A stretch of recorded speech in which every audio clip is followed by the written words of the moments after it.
ابھی خلیفہ ہشام بن عبداللہ ملکی کا دربار آراستہ ہے کہ ایک رومی راہب یعنی عبادت گزار دربار میں حاضر ہوتا ہے کہ میرے ذہن میں چند سوال ہیں۔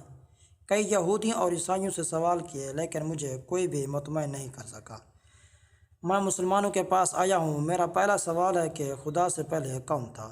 دوسرا یہ کہ خدا کا رخ کس طرف ہے؟ اور تیسرا سوال یہ ہے کہ خدا اس وقت کیا کر رہا ہے؟ کسی نے بادشاہ سے کہا کہ اس کا جواب وہی نوجوان دے سکتا ہے جو کوفے میں بیٹھا ہے۔ کوفے کے اس نوجوان کو بلایا گیا۔ دربار میں ہر شخص حیران تھا کہ رومی راہب کو کیا جواب دیں گے۔ رومی راہب اس وقت بادشاہ کے ساتھ تکبر سے بیٹھا تھا۔ اسی وقت دربار میں کوفے والا نوجوان آ گیا۔ رومی راہب سے مخاطب ہونے لگے، اس وقت آپ سوال کرنے والے ہیں اور میں جواب دینے والا۔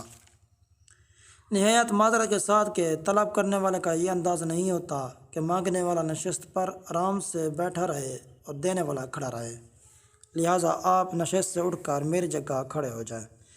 رومی راہب اپنی جگہ چھوڑ کر نیچے آ گیا۔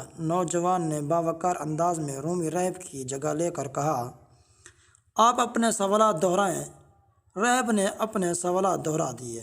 آپ نے نہایت اطمینان کے ساتھ پہلے سوال کا ارشاد فرماتے ہوئے کہا کہ 1 سے 10 تک گنتی کا شمار کرو۔ راہب نے گنتی گننا شروع کر دی۔ راہب نے کہا کہ میں جاننا چاہوں گا کہ 1 سے پہلے کیا ہے؟ سب نے کہا کہ یہ دیوانگی ہے۔ 1 سے پہلے تو کچھ نہیں۔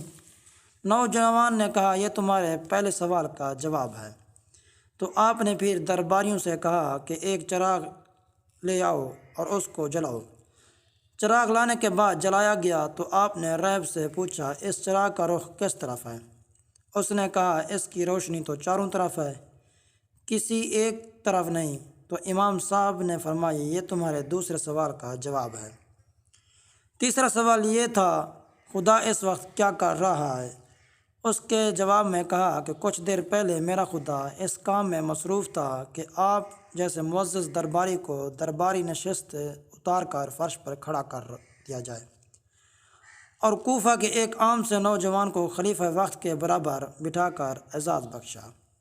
اور میرے خدا کی مصروفیت یہ ہے کہ روم کے عظیم دانش راہب کو ایک معمولی علم رکھنے والے ایک طالب علم نے عاجز کر دیا۔ اپنے آپ کو معمولی علم رکھنے والا یہ نوجوان نعمان بن ثابت تھا، جو بعد میں امام ابو حنیفہ کے نام سے مشہور ہوا۔ تو دوستو، اگر ویڈیو آپ کو اچھی لگے تو لائک اور کمنٹ لازمی کریں۔ ایسا کرنے کے لیے آپ کے تو صرف 10 سے 15 سیکنڈ لگیں گے۔ ہماری حوصلہ افزائی ہو جائے گی۔ آپ کے فیڈ بیک کا انتظار رہے گا۔ جزاک اللہ خیر۔